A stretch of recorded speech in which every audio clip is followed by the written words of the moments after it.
সিলেটের সুরমা নদীর কিনারে হযরতে শাহজালাল নদীর কিনারে এসে দেখে কোনো পারাপারে ব্যবস্থা নাই। যায় নামাজকে বিছিয়ে দিলেন, 2 রাকাত নামাজ পড়ে মালিকের কাছে ফরিয়াদ করলেন। মহান আল্লাহ তাবারক তাআলা যায় নামাজকে নৌকা বানায়া সিলেটের সুরমা নদী পার করে দিয়েছিলেন, ঠিক কিনা? আমার প্রিয় ভাইয়েরা, রাজশাহী পদ্মা নদীর কিনারে গিয়া দেখেন হযরতে শাহ মাকদুম ঘুমিয়ে আছে। ইতিহাস পর্যালোচনা করে বের করে দেখুন আমার ভাইয়েরা, শরীফার গল্প বললেই শুধু হবে না, আমাদের পূর্বপুরুষদের গল্পগুলোও জানতে হবে। কথা বলুন ঠিক কিনা? যাদের ত্যাগ আর কুরবানির বিনিময়ে আমরা ইসলাম পেয়েছি, এরকম একটা ঐতিহ্য আপনাদের প্রবাসপুরের এই ঐতিহাসিক মসজিদটা, যাদের ত্যাগ আর কুরবানির বিনিময়ে এই বাংলার জমিন আবাদ হয়েছে, মানুষেরা দিন পেয়েছে, মানুষেরা আল্লাহকে চিনতে পেয়েছে, তাদের জিন্দেগি পর্যালোচনা করে দেখেন। ভারত আর বাংলাদেশের বর্ডার নদীর নাম হচ্ছে পদ্মা নদী। পদ্মা নদীর কিনারে এসে দেখে উত্তাল তরঙ্গ, বড় বড় ঢেউ, পারাপারে কোনো ব্যবস্থাপনা নাই। আল্লাহর বান্দা 2 রাকাত নামাজ পড়ে মালিকের কাছে ফরিয়াদ জানালেন। আল্লাহ তাবারক তাআলা বিশাল বড় এক কুমিরকে ভাসায়া দিলেন। কুমিরের পিঠের মধ্যে তিনি চেপে বসলেন। এই কুমির ভরপুর উত্তাল তরঙ্গ নদী পার করে দিয়া রাজশাহীর পদ্মা নদীর কিনারে আল্লাহর বান্দারে নামায়া দিলেন। যতদিন পর্যন্ত প্রয়োজন পড়েছে ততদিন পর্যন্ত বহন করেছে। আল্লাহর ওলি বিদায় নিয়ে চলে গেছে, আজও পর্যন্ত কুমিরের কবরটা ইতিহাসের সাক্ষী হয়ে আছে। কিন্তু জাতির কপাল বড় ফাটা গো, জাতি এখন মসজিদে সেজদা করে না, আল্লাহকে স্মরণ করে না। মাঝে মাঝে বিপদে পড়লে কুমিরের কবরে সেজদা দিয়া ঈমান হারাবে, ঈমান হচ্ছে। কথা বলুন ঠিক কিনা? আমাদের বগুড়া শহরে বাহাস্তানগড় নামক একটা জায়গা আছে। পাহাড়ের চূড়ায় গিয়ে দেখবেন একজন আল্লাহর ওলির কবর আছে। ইতিহাস বের করলে আপনার সামনে ইতিহাস সাক্ষী দিবে। আল্লাহর ওলি হযরতে শাহ মাকদুম রহমাতুল্লাহি আলাইহি, তিনি যখন বলক শহর থেকে রওনা করে দিয়েছিলেন, আসার সময় খালবিল নদী নালা পারাপারে কোনো ব্যবস্থাপনা নাই। নদীর কিনারে সে মালিকের কাছে 2 রাকাত নামাজ পড়ে 2খানা হাত উত্তোলন করলেন। আল্লাহ বিশাল বড় একটা মাছকে তেনার জন্য সওয়ারি বানিয়ে দিলেন। এই জন্য তিনার নাম শাহ সুলতান, নাম শাহ সুলতান, কিন্তু লকব হলো মাহি সোয়ার। মাছের পিঠে সোয়ার হইয়া আমার আপনার বাংলার জমিনে বগুড়া শহরে পদ্মা নদীর কিনারে এসে বাংলার জমিনকে আবাদ করেছেন। মানুষকে দিনের দাওয়াত দিয়েছেন। কালেমার বীজগুলো এই জমিনে তারা রোপণ করেছেন, বপন করেছেন। কিন্তু দুর্ভাগ্যরে মুসলমান, আল্লাহর ওলির কবর উত্তর পাশে আর দক্ষিণ পাশে হলো মাছের কবর, মাঝখানে মসজিদ। এখন মসজিদে মুসল্লি পাওয়া যায় না। মাঝে মাঝে গাঁজাখোররা ভিড় জমাইছে ওই আল্লাহর ওলির কবরে এবং মাছের কবরে সেজদা দেয়। কথা বলুন ঠিক কিনা? আল্লাহ তাআলা বলেন, আমি সব গুনাহ মাফ করব, কিন্তু শিরিকের গুনাহ মাফ করব না। শিরিকটা কি?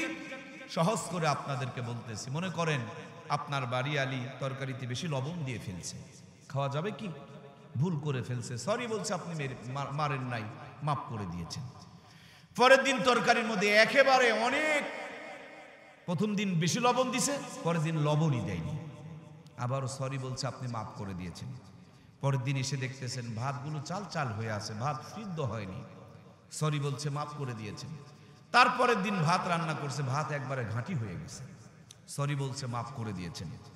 এরপর পঞ্চম দিন এসে দেখতেছেন পাশের বাড়ির এক ছেলেরে নিয়ে আপনার বিছানাতে ন্যাংটা হয়ে বিছানার মধ্যে শুয়ে আছে। তার মানে আকাম কুকাম করার পর বিছানার মধ্যে রয়ে গেছে। আমার প্রিয় ভাইয়েরা, যারা পুরুষ মানুষ, যাদের ভিতরে পুরুষত্ব আছে, আমাকে একটু সহযোগিতা করতে হবে। প্রথম দিন সরি বলল, মাফ করে দিলেন।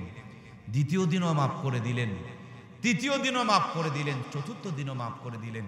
এবার পঞ্চম দিনেও তো আর একটা ভুল করেছে। এবারও যদি সরি বলে, এবার কি মাফ করে দেবেন? যারা যারা কথা বললেন না, আপনারা কি কাপুরুষ? একটু আওয়াজ দিয়ে বলেন, মাফ কি করে দেবেন? কারণ আপনার জায়গায় অন্য কাউকে মেনে নেওয়া যায়, এটা কোনো পুরুষ মানুষ মেনে নিতে পারে না। আমার প্রিয় ভাইয়েরা, তেমনি আল্লাহ সব কিছু দিয়ে লালন পালন করে। সেজদা শুধু তার কাছেই হবে, তার জন্যই হবে। এই কপাল অন্য জায়গায় ঠেকানো যাবে না। কথা বলুন ঠিক কিনা? যদি কেউ অন্য জায়গায় কপাল ঠেকায়, সব গুনাহ আল্লাহ মাফ করবে, শিরিকের গুনাহ তওবা ব্যতীত মাফ হবে না। এই জন্য আমার প্রিয় ভাইয়েরা, জীবন চলে গেলেও আমরা কখনো শিরিক করব না ইনশাআল্লাহ। যদি কোনো শিরিক করেই থাকি, আল্লাহ তুমি আমাদেরকে মাফ করে দাও, বলুন আমিন। শুনে রাখুন প্রিয় ভাইয়েরা আমার, প্রত্যেকটা ইবাদত কবুল হওয়ার শর্ত হচ্ছে নবীর সুন্নত তরিকাই হতে হবে। এশার নামাজ কয় রাকাত? ফরজ কয় রাকাত? এখন আমি যদি বেশি বুঝে নওগাঁ থেকে এসে আপনাদেরকে বলি 5 রাকাত পড়া লাগবে, তাইলে কি হবে? আবার যদি আমি বলি যে 3 রাকাত পড়লেও চলবে, তাইলে কি আবার হবে নাকি? তাইলে নবীর সুন্নত তরিকার বাহিরে কিচ্ছু হবে না। আল্লাহ আমাদেরকে সৃষ্টি করেছেন, আমরা কেমনে ভালো থাকবো সবচেয়ে বেশি জানেন কে? এজন্য তিনি আমাদেরকে কেমনে চলবো সেজন্য একটা কোরআনুল কারীম গাইডলাইন দিয়েছেন, জীবন বিধান দিয়েছেন। কোরআনুল কারীম একটা সংবিধান দিয়েছেন, এটাকে আবার বাস্তবায়ন করে দেখানোর জন্য মুহাম্মাদুর রাসূলুল্লাহকে দিয়া 63 বছর প্র্যাকটিক্যাল করাইছেন। সুবহানাল্লাহ বলেন না? আমার প্রিয় ভাইয়েরা, নবীজি আসার পর দেখতেছেন অন্ধকার জামানা, জাহেল জামানা, বর্বর জামানা, নিজের জীবিত মেয়েকে নিজের হাতে মরুভূমিতে পুঁতে রেখে দেয়। সে মানুষগুলোর উপরে যখন কোরআন সুন্নাহর প্র্যাকটিস হয়ে গেল, সেই মানুষগুলো কত দামি, কত খাঁটি হয়েছে আপনি কি জানেন? মরার পরে জান্নাতে যাবে, মরার আগেই আল্লাহ জান্নাতের সার্টিফিকেট পাঠিয়ে দিয়েছেন। সুবহানাল্লাহ বলেন। যারা ছিল মূর্খ, যারা ছিল জাহেল, যারা ছিল বর্বর, যারা ছিল পৃথিবীর সবচেয়ে অসভ্য বেয়াদব, ওই মানুষগুলোর উপরে যখন কোরআন সুন্নাহ প্র্যাকটিক্যাল করা হলো, ওই মানুষগুলো দুনিয়ার সবচাইতে সভ্য, ভদ্র, সম্ভ্রান্ত এবং আদো বলা হয়ে গেল। মরার পরে জান্নাতে যাবে, মরার আগেই জান্নাতের সার্টিফিকেট আল্লাহ তাআলা পাঠায়া দিয়েছে। রাদিয়াল্লাহু তাআলা আনহু ওয়া রাদু আন, তাদের শানে আমাদের বলা যেন ওয়াজিব হয়ে গেছে। আল্লাহর হাবিব বলে গিয়েছেন, খয়রুল কুরুনি কারণী, আমার জামানাই হলো সর্বোত্তম জামানা। আজকের পৃথিবীর মুসলমানের দিকে তাকিয়ে দেখুন, দিন যতই যায় কোরআন থেকে যেন জাতি দূরে চলে যাচ্ছে, সুন্নত থেকে জাতি দূরে চলে যাচ্ছে, আধুনিক হচ্ছে, অত্যাধুনিক হচ্ছে, ডিজিটাল হচ্ছে, স্মার্ট হচ্ছে, কিন্তু সারাঙ্গুল কপালে শান্তি জুটতেছে।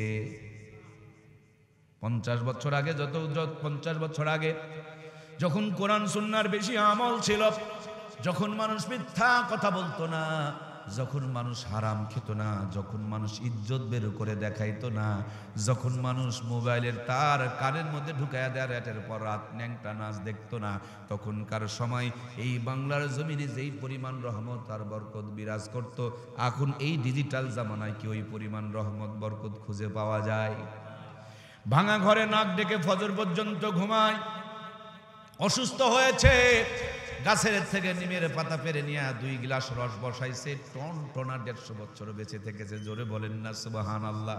আমার প্রাণপ্রিয় ভাইয়েরা, এখন আমরা অ্যান্টিবায়োটিক খাই, মাদ্রাজে গিয়া চিকিৎসা করি, লন্ডনে গিয়া চিকিৎসা করি, তারপরও 150 বছর তো দূরের কথা, 50 বছরে বেকার সেকা হয়ে যায়। কথা বলুন ঠিক কিনা? আজ থেকে মাত্র 50 বছর আগে এদেশটা যখন ডিজিটাল ছিল না, স্মার্ট ছিল না, ঘরে যখন কোরআনের তেলাওয়াত ছিল, আর মায়েদের মাথার মধ্যে যখন কাপড় ছিল, মুখে যখন বিসমিল্লাহ ছিল, কামায় রোজগার যখন হালাল ছিল, ভাঙা ঘরে মাসকালার ডালের তেলানি হতো, একবারই তেলানি যেন গোটা গ্রামকে মোহিত করে ফেলে দিত। একদিন আতপ চালের বিরিয়ানি খেলে 2 দিন পর্যন্ত সুগন্ধ বের হতো। একদিন যদি ইলিশ মাছ আর পান্তা ভাত খাওয়া হতো, কম করে হলেও 3 দিন পর্যন্ত হাত থেকে সুগন্ধ বের হতো। সেই নানি দাদিদের স্মৃতিচারণে পহেলা বৈশাখ উদযাপন করি আমরা। 6 টাকার কেজি ইলিশের মাছ 6000 টাকাতে সাগর থেকে আমদানি করে নিয়ে আসতেছি আমরা। নরমাল চুলা ভেঙে দিয়ে গ্যাসের চুলা ঢুকিয়েছি আমরা। সাধারণ মশলা বাতিল করে দিয়ে আধুনিক গুঁড়া মশলা ব্যবহার করছি আমরা। 6000 টাকার কেজি ইলিশের মাছ কিনে নিয়ে আসতেছি আমরা। কত উন্নতি করেছেন গুণে শেষ করতে পারবেন না, কিন্তু খাবার সময় নাকে নিয়ে চেক করতে হয় ইলিশ না সিলভার কাপ। কথা বলুন ঠিক কিনা?